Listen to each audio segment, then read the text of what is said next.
시청자 여러분 안녕하십니까? 광주 MBC 뉴스데스크입니다. 추석 연휴를 맞아 도심 곳곳에서는 풍성하고 흥겨운 민속놀이가 펼쳐졌습니다. 때마침 열리고 있는 비엔날레 전시장에도 가족 단위 관람객들이 줄을 이었습니다. 휴일 속 도심 표정을 이재원 기자가 전합니다. 흥겨운 풍물 소리에 맞춰 사자탈이 춤을 추고 어른아이 할 것 없이 어깨가 절로 들썩입니다. 앙증맞은 표정의 꼬마는 얼굴을 감싸지며 난생 처음 상모를 돌려보고 자세를 자유자재로 바꿔가며 돌리는 아빠는 재주꾼이 따로 없습니다. 가족끼리 와서 같이 노니까 정말 재밌고요. 추석 명절 기분이 제대로 나는 것 같습니다. 흥겨운 놀이마당이 펼쳐지는 옆에서는 민속놀이가 한창입니다. 뱅글뱅글 돌아가는 굴렁쇠의 중심을 잡으려 안간힘을 써보고 자기 키보다 더 큰 윷놀이에 흠뻑 빠져도 봅니다. 옛날 그런 민속 체험도 이렇게 아들하고 이렇게 어디 가기도 힘든데 오늘 너무 좋은 것 같습니다. 현대 미술의 정수를 맛볼 수 있는 비엔날레 전시장에도 가족 단위 관람객이 줄을 이었습니다. 전시장 곳곳에서 난해한 현대 미술에 대한 도슨태의 친절한 설명이 더해지면서 창조적 파괴에 초점이 맞춰진 작품들이 일상생활로 다가옵니다. 일상생활하고 잘 연관되면서 저희들에게 특별한 의미와 교훈들을 주고 있는 것처럼 느껴집니다. 흥겨운 민속놀이와 다양한 전시로 볼거리가 충만했던 추석 연휴. 가족과 함께할 수 있어 더욱 넉넉하고 풍성한 하루였습니다. MBC 뉴스 이재원입니다. 오후부터 귀경 차량이 늘면서 고속도로 곳곳에서 지정체 현상이 나타나고 있습니다. 한국도로공사 전남본부에 따르면 귀경 차량이 몰리는 호남고속도로와 경부고속도로 곳곳에서 차량들이 가다서다를 반복해 광주에서 서울까지 승용차로 5시간 10분가량이 걸리고 있습니다.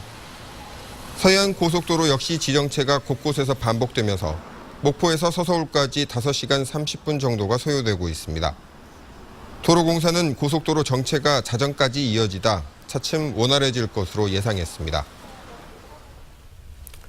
추운 겨울, 까치들이 굶지 않도록 감나무에 남겨두는 것을 까치밥 홍시라고 하죠. 옛 조상들의 재치를 이어받아 서로의 마음을 나누는 새로운 형태의 기부 문화가 확산되고 있습니다. 이계생 기자입니다. 대학가 커피 전문점에 홍시 모양의 메시지가 주렁주렁 매달려 있습니다.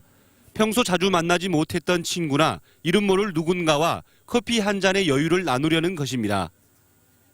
누군가한테 기부한다는 마음으로, 즐거운 마음으로 커피도 마시고 기부도 하고 하려고 왔습니다. 장애인들이 운영하는 광주시청 카페에도 한 달 전부터 비슷한 기부 문화가 활성화되고 있습니다. 옛 조상들이 추운 겨울을 앞두고 배고픈 까치를 위해서 남겨두었던 홍시에서 유래한 이른바 까치밥 홍시 기부 프로젝트입니다. 누군가를 위해 일정 금액을 결제해두면 그 누군가는 뜻밖의 호의에 가슴 따뜻한 고마움을 느끼게 됩니다. 저희가 맨날 드리기만 했는데 저희 음료를 저희에게 또 보답해 주시는 거잖아요. 되게 느낌이 감사하죠. 한 번도 그런 생각을 해본 적이 없었는데. 광주 지역에서 까치밥 홍시에 가맹한 점포는 30여 곳. 마음의 정을 나누는 문화가 바이러스처럼 퍼지면서 가게 매출이 오르는 효과도 나타나고 있습니다. 저희 같은 가게가 또 다른 가게가 점포가 많이 늘어나서 정말 이 나눔의 어떤 목표가 정말 달성돼서 많은 사람들이 누릴 수 있었으면 좋겠어요. 얼음통을 뒤집어 쓰는 기부 운동으로 전 세계가 떠들썩한 가운데 내 주위 이웃과 소소한 정을 나누는 까치밥 홍시가 소리 없는 감동을 전하고 있습니다. MBC 뉴스 이계상입니다. 범죄 용의 차량을 뒤쫓다 중상을 입고 10년 넘게 투병 생활을 했던 경찰관이 추석 명절에 숨을 거둬 주위를 안타깝게 하고 있습니다. 추석 명절인 어제 투병 생활을 하고 있던 신종환 전 광산경찰서 경장이 자택에서 호흡곤란 증세를 보여 광주 보훈병원으로 옮겼지만 숨졌습니다.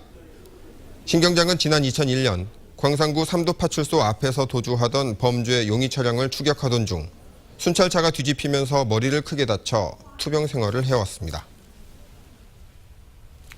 전남 지역 자치단체에 따라 출산 장려금이 최대 20배까지 차이가 나는 것으로 나타났습니다. 전라남도에 따르면 도내 22개 시군이 지원하는 출산 장려금 가운데 완도군이 7째 아이에게 1,400만 원을 지원해 같은 조건에서 장려금이 가장 적은 무안군의 70만 원과 비교하면 20배 많은 액수를 기록했습니다. 첫째와 둘째 아이에게 가장 많은 장려금을 주는 자치단체는 나주시로 470만 원을, 셋째는 한평군이 1,170만 원을 지원했습니다. 한편 지난해 전남 지역 자치단체에서 출산 장려금은 193억 원에 달했습니다.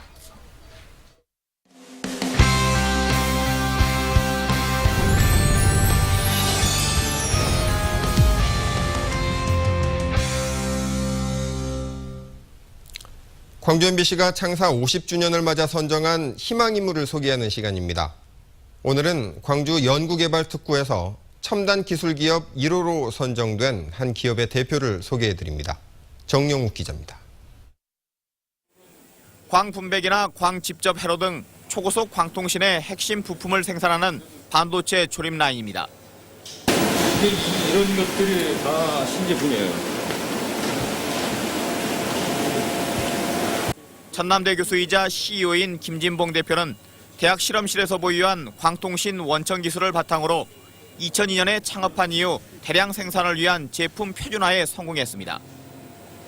인류 제품을 무기로 김 대표는 국내외에서 한때 230억 원의 매출을 올렸고 창업 10여 년 만에 광주 연구개발특구에서 첨단 기술기업 1호로 선정됐습니다. 전 세계 통신망 사업자들도 전 세계로 봤을 때 한 70 내지 80%가 광주권 제품들을 이용하고 있다라고 생각해도 과언이 아닙니다. 첨단 기술 기업으로 성장하기까지 순탄했던 것만은 아닙니다. 사업 초기 첨단 선도 기술에 대한 이해 부족, 그로 인한 자금난과 두 차례 부도위기, 최근 중국 시장의 가격 폭락 등 시련은 끊이질 않았습니다. 학내 벤처로 출발한 김 대표는 벤처기업 특유의 열정과 도전 정신으로 위기를 정면 돌파했고 지역 인재들에게도 항상 가능성의 문을 두드릴 것을 주문합니다. 이 세상에 도전할 수 있는 아이템들은 무궁무진하다고 나는 생각합니다. 따라서 열정과 끼를 발휘할 수 있는 자기 나름대로의 세계를 이제는 과감하게 떨쳐 나가야 되지 않을까. 세계 최고만이 살아남는 최첨단 기술 산업 분야에서 PPI는 지금도 인류 기술을 추구하며 자생력을 키워가고 있습니다. MBC 뉴스 정용욱입니다. 아파트 기둥 균열로 주민들이 한 달 넘게 대피하고 있는 중흥동 평화맨션에 대한 특별재난지역 선포가 추진됩니다. 광주시는 기둥 균열로 재건축이 불가피하다는 평화맨션 입주민들의 건의를 받아들여 정부의 특별재난지역 선포를 건의할 계획이라고 밝혔습니다. 특별재난지역은 지역재난대책본부장이 건의해 대통령의 재가를 거쳐 지정되고 복구에 필요한 행정, 재정적 특별지원을 받을 수 있습니다. 호남 지역의 주택담보대출 증가율이 전국에서 가장 높은 것으로 나타났습니다. 새정치민주연합 강동원 의원에 따르면 지난 2009년 14조 6천억 원이던 호남 지역 주택담보대출액이 올해는 26조 원으로 무려 78.6%나 증가해 전국 최고 증가율을 보였습니다. 호남권의 1인당 주택담보대출 역시 지난 2009년 상반기 292만 원에서 올해 6월 현재 521만 원으로 78.6%가 증가해 전국 최고를 기록했습니다. 광주 지역 5개 의료기기 업체가 미국에서 240만 불의 수출 계약을 체결했습니다. 광주 상공회의소에 따르면 지난달 미국 플로리다에서 진행된 국제의료기기 전시회에 광주 지역 5개 업체가 참가해 수출 상담액 2,420만 달러, 수출 계약 진행액 240만 달러를 달성했습니다. 상공회의소는 이번 수출 계약 체결로 광주 지역 의료기기 업체가 북미와 중남미 시장에 진출할 수 있는 발판을 마련했다고 평가했습니다. 전남 지역 경로당 2곳 가운데 1곳 이상이 화재보험에 가입하지 않은 것으로 나타났습니다. 전라남도에 따르면 도내 경로당 8,600곳 가운데 45%만이 화재보험에 가입했고 미가입 경로당은 절반이 넘는 55%에 달했습니다.